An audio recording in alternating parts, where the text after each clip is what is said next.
Break के बाद आपका स्वागत है। अब बात करते हैं कानून व्यवस्था की।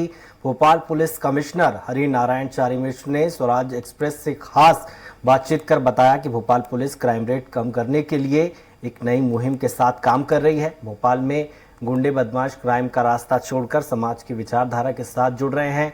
ये भोपाल पुलिस के लिए अच्छी बात है। आज के दौर में होने वाले साइबर अपराध पर पुलिस काम कर रही है। अगर किसी के साथ कोई साइबर ठगी होती है और हमको अगर समय पर जानकारी मिलती है तो पुलिस बैंक की मदद से वो पैसा ठग के खाते में जाने के पहले ही रोकने का काम कर रही है। इस वक्त हमारे साथ मौजूद हैं भोपाल कमिश्नर हरि नारायण चारी मिश्र जी। सर, स्वागत है आपका स्वराज न्यूज़ में। सर, इंदौर में जैसा कि देखा गया था, काफ़ी समय तक आपने वहां पर नौकरी की और इस दौरान पर आपको जाना जाता था कि गुंडों के लिए हरि नारायण चारी मिश्र एक आफत हैं और गुंडों के लिए काफ़ी अभियान चलाए गए। भोपाल में क्या स्थिति है? काफ़ी समय हो गया है आपको यहाँ पर भोपाल ज्वाइन किए हुए। भोपाल में जितने भी ऑर्गेनाइज क्राइम है, किसी भी तरह के अपराध हैं, उसमें पुलिस ने लगातार कड़ी कार्रवाइयाँ की हैं। अगर हम देखें तो जो लगातार कार्रवाइयाँ हैं उसका असर ये हुआ है कि अपराधियों के द्वारा जो हैबिचुअल क्रिमिनल्स हैं, उनके द्वारा जो अपराध घटित किए जाते हैं, उनके द्वारा अपराधों की जो पुनरावृत्ति है उसमें काफ़ी कमी आई है। समान तौर पर अगर हम देखें तो पिछले कुछ सालों में जो लगभग 1000 के आसपास ऐसे अपराधी होते थे जो घटनाओं की पुनरावृत्ति करते थे, यह संख्या लगभग 300 से 400 के बीच में आ गई है। यानी कि अपराधी जो है अपराध से विमुख हो रहे हैं, छोड़कर जा रहे हैं, अपराध छोड़कर मुख्य धारा में लौट रहे हैं।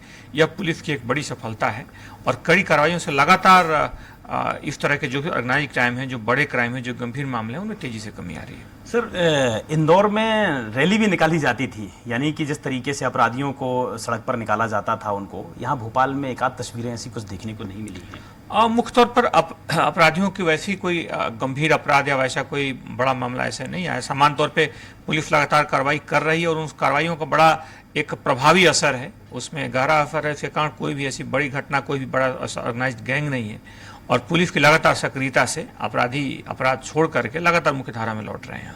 साइबर अपराध के मामलों को अगर देखा जाए तो एक बहुत बड़ी चुनौती बनता जा रहा है पुलिस के लिए। जिस तरीके से साइबर फ्रॉड के मामले निकलकर सामने आ रहे हैं, उसको लेकर पुलिस कुछ रणनीति बना रही है क्या?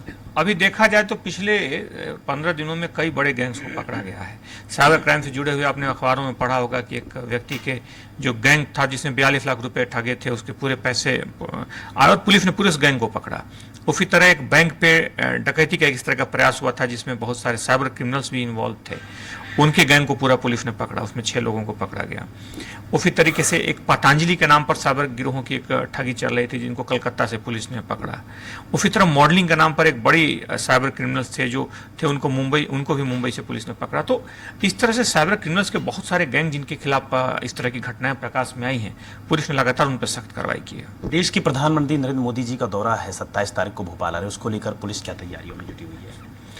और समान तौर पर ऐसे उच्च सुरक्षा प्राप्त व्यक्तियों की जब दौरे होते हैं तो उसके लिए एक निर्धारित गाइडलाइन होती है, उसके लिए एक निर्धारित मापदंड होते हैं, सुरक्षा के उच्चतम मानक होते हैं, उसके अनुरूप पुलिस को तैयारी करनी होती है और पुलिस उन मानकों का पालन कर रही है। एक अंतिम सवाल सर, जिस तरीके से हमने देखा कि सतपुड़ा भवन पर आग लगी, अब इसको लेकर सरकार एक नया प्रशिक्षण, नई तैयारी कर रही है कि अब पुलिस विभाग के जो पुलिसकर्मी हैं उनको भी प्रशिक्षण दिया जाएगा आग से रेस्क्यू करने के लिए। उसको लेकर क्या रणनीति कुछ बनाई है आपने?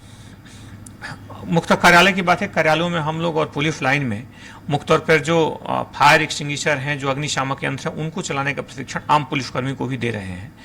उसका हम लोग शुरू कर रहे हैं। खासतौर पर किसी भी कार्यालय के लिए अगर हम एक रूप से अग्निशामक के रूप में प्रशिक्षित अगर हम बल की बात छोड़ भी दें तो समान तौर पर हम जहां रहते हैं हर व्यक्ति को पता होना चाहिए कि अगर वहां पे फायर एक्सटिंग्विशर है, अग्निशामक यंत्र है, तो उनको कैसे चलाना है।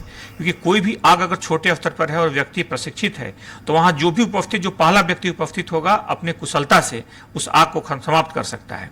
अगर छोटी सी आग को हम छोड़ दें तो एक भयानक दावानल में बदल सकती है, जैसा कि हम लोगों ने देखा उस घटना में। हालांकि उस घटना में भी शुरुआती कुछ जरूर संसाधनों के और आग की भयावहता के कारण थोड़ा वक्त लगा, लेकिन अंततः उस पर नियंत्रण पा लिया गया था और पुलिस को भी इसमें नए सिरे से प्रशिक्षित किया जा रहा है। तो हमारे साथ मौजूद थे हरि नारायण चारी मिश्र, जिन्होंने तमाम मुद्दों पर स्वराज न्यूज से चर्चा की। कैमरामैन प्रतीक के साथ स्वराज न्यूज भोपाल।